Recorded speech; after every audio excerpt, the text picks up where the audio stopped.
Workers ক্যাম্পের সদস্যরা নতুন একটি রাজনৈতিক দল গঠনের লক্ষ্যে সম্মেলন অনুষ্ঠানে চিন্তাভাবনা শুরু করেন।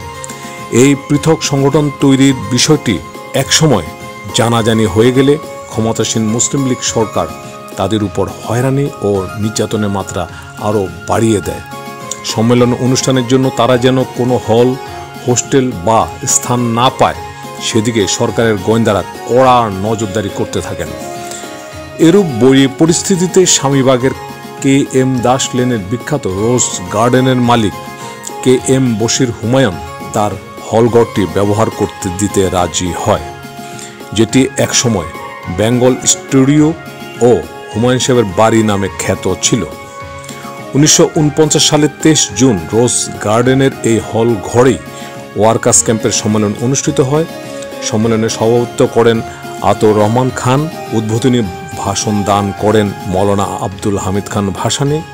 সম্মেলনে 300 থেকে প্রায় 350 জন প্রতিনিধি উপস্থিত ছিলেন।